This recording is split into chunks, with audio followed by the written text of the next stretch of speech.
Kids, stories, and more is here, so let's all gather near. Art and cooking, movement too, reading, science, all for you. Jump and shout and cheer, hooray! Kids, stories, and more is here today. Hi everybody, it's Denise. So nice to see you. I have a feeling you know what I'm about to do. Yes, I'm going to read aloud a book that's called Incredible Ned. Now, Ned is the name of this main character, his first name. You could see what he said. It's written by Bill Maynard and illustrated by Frank Remkiewicz. Let's see what happens. Ooh, lots of animals in this. Here we go. Incredible Ned, our main character with his bright red hair. You could see what he said. Everything that he spoke appeared over his head, or right next to his chair, or a few yards away, and his friends would all shout, "We can see what you say." What's he saying? And a hot dog appears. When Ned said gorilla, the kids all jumped back, for they saw a gorilla and feared an attack. And when Ned said bananas, bananas were there, on the stove, in the sink, in his hair, everywhere.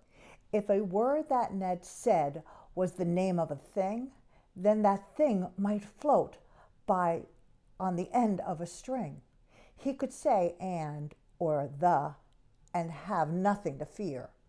It was words like baboon that made baboons appear. Ooh, look at all the baboons, count them.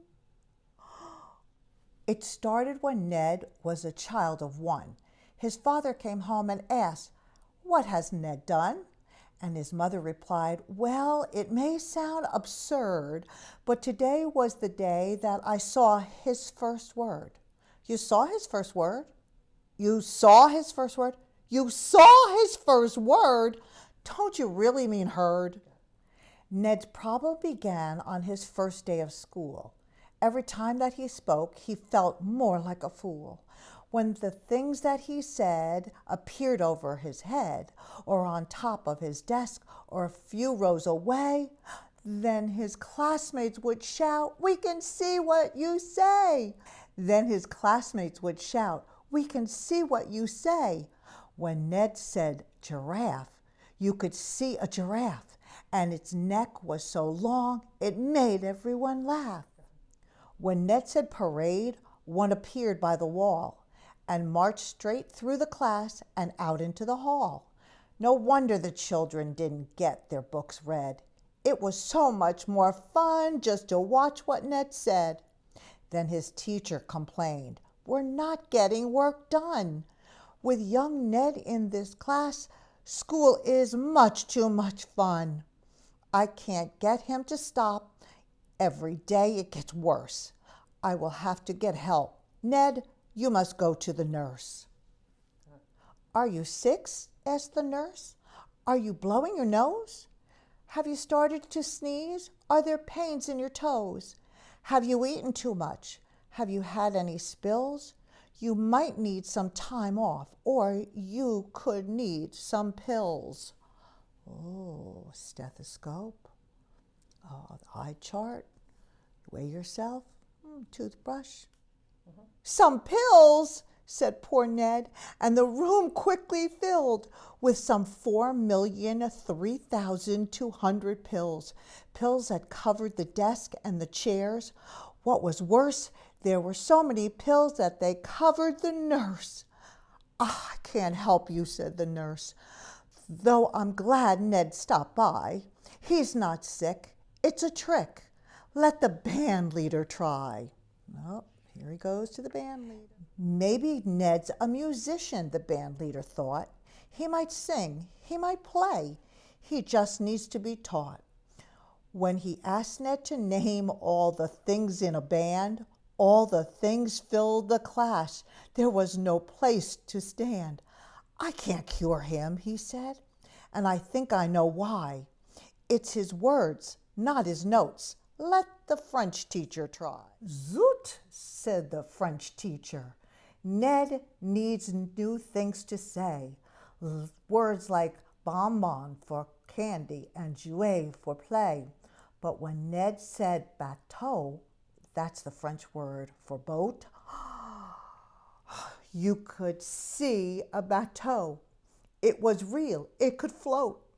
And when Ned said voiture, the French word for car, the class saw a voiture. This was going too far. Ned's poor teacher was now at the end of her rope. So far no one had helped, but she had one last hope. For there was one last someone who wasn't the same. So she made one last call, and the principal came. The principal? Wow, that made Ned feel really sad. When the principal comes, then you know things are bad. In your school, she's the law. In your school, she's the boss. And the last thing you want is for her to feel cross. And there she is feeling angry and cross. And the poor teacher exhausted. We just don't know what to do. Ned, the principal said, I will have to be stern, for we want the class calm so the children can learn. And whenever you speak, the whole class comes apart. Since you can't seem to stop what you didn't mean to start, I have made up a rule that should satisfy all. You'll say nothing at all or go stand in the hall. Say nothing at all or go stand in the hall?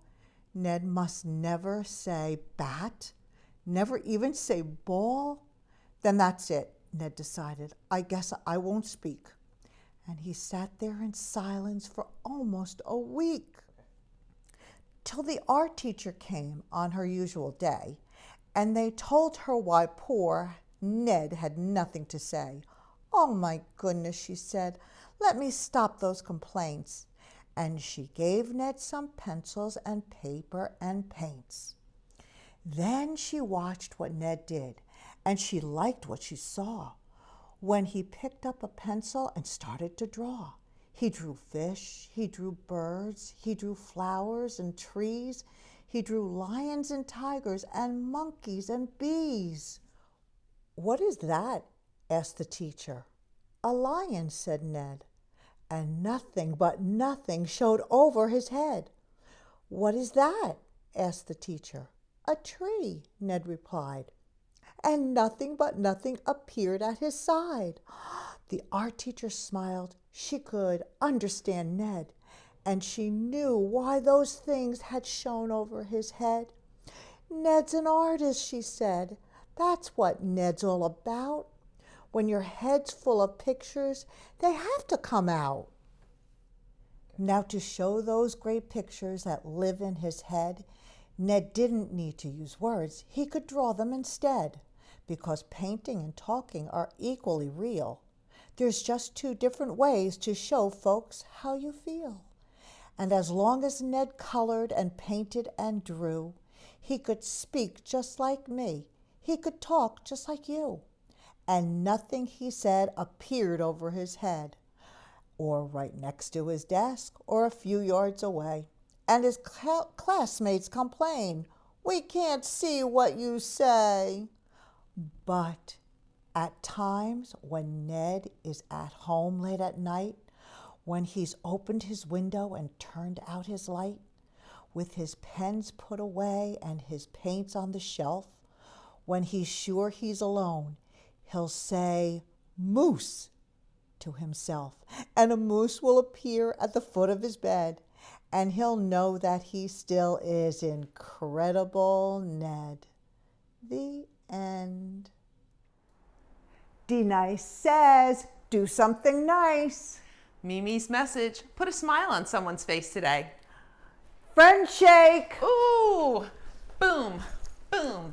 Air high five, spin, shake. See you soon.